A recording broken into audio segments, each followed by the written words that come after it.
Tonight, Fox 10 investigates concerns at Canyon State Academy. CSA, as it's known, is a private residential school located in the town of Queen Creek. It's also where a 16-year-old boy died of a suspected drug overdose earlier this month. Fox 10 investigator Justin Lum joining us live in studio tonight, taking a deeper look into how the new police department is impacted, revealing other possible issues there at CSA.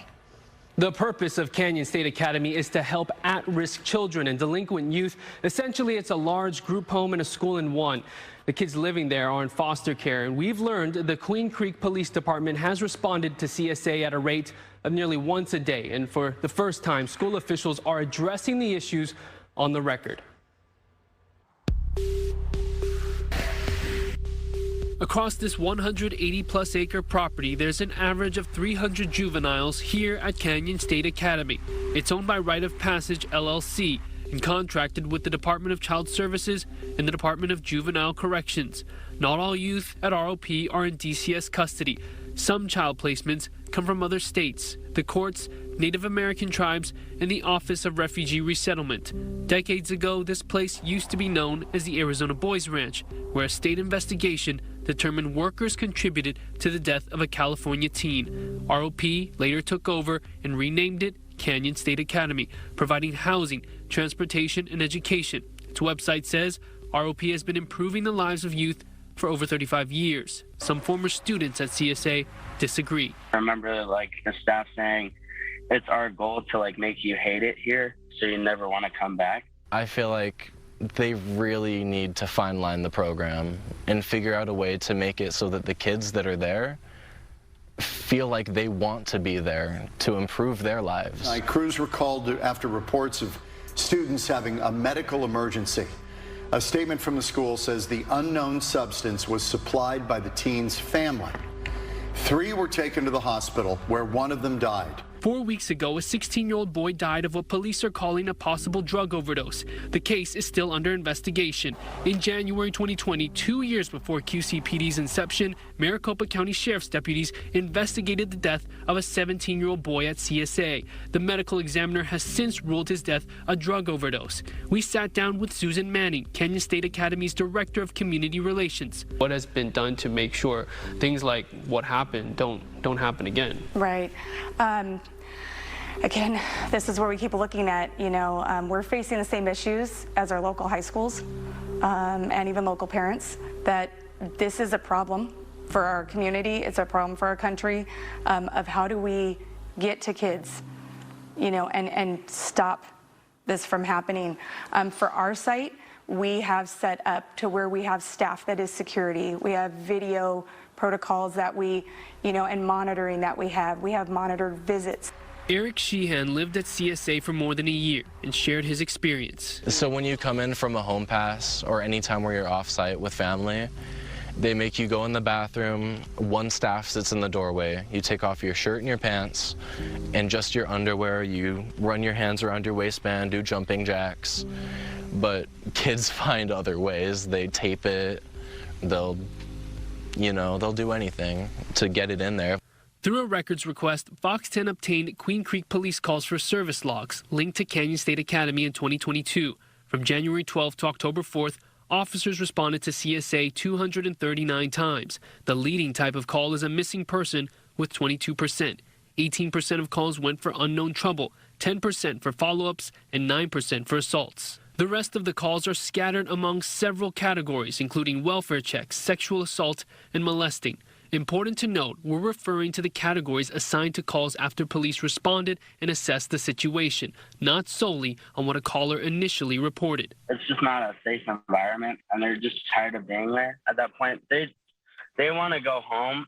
Christopher Nixon spent about 3 years at CSA. His mother, Tiffany, made many visits before officially adopting him and tells me she witnessed a boot camp atmosphere where exercise was normal and excessive heat. I feel like there was this desire to punish not just the mind, but the body and the soul. We asked Manning about daily exercise. We know as adults that structure is still what's best and most important for them. We know exercising every day is important, yet I have kids out there that are like, you're so mean, you make us exercise. Keith Plummer was a part of another rite of passage program purposed for young women known as Desert Lily Academy. She's speaking out in light of the recent death of a teen at CSA. It's terrifying to imagine that something could happen to any one of the people I care about. As for the girls program, records show QCPD has responded to Desert Lily Academy 118 times from January 15th to October 6th. Again, missing person calls rank at the top with 27% of the response. Assaults rank second with 20% of the calls. Just like CSA, there are at least a dozen other types of calls that have brought out officers. A spokesperson with QCPD released a statement on what's being done. Quote, in addition to responding to calls for service at Canyon State Academy, the Queen Creek Police Department has been proactive in trying to engage with leadership at the facility. We do meet monthly just for logistics and to just have friendly discussions, and those are so positive and enlightening for all of us. Concerns about Canyon State Academy are documented. Gail Barney, the late mayor of Queen Creek, wrote this letter to the CEO of Rite of Passage in 2018. Barney cited at least 500 incidents of youths running away from the CSA campus in a span of nearly 5 years. He pointed to reports of juveniles breaking into residents' cars and homes, stealing and running through the neighborhood. Running away from campus is something Eric says he's done himself. I AWOL'd from the facility, Canyon State, about 7 times. Middle of the night, even once in my boxers. I just ran out the side door, alarm went off, and I just ran until I went to a neighborhood down the street and I got caught. They want their freedom. We're kids. I want to go ride my bike around the neighborhood. I want to take my scooter and just go to a park. We showed Manning the most recent calls for service by Queen Creek PD. It's everybody doing their due diligence. It's everybody saying, we protected the child. So if the child didn't return from a home pass, okay, what agency do we need to contact next to find out? Her hope is that calls for service decline, but says the numbers are simply overreported. And because we are not locked down and because we are not a detention center, we will always overreport. The police department knows that. They work with us on that. We also reached out to DCS about the working relationship with CSA. A spokesperson tells us that DCS has monthly meetings with Canyon State's leadership related to regulations and policy.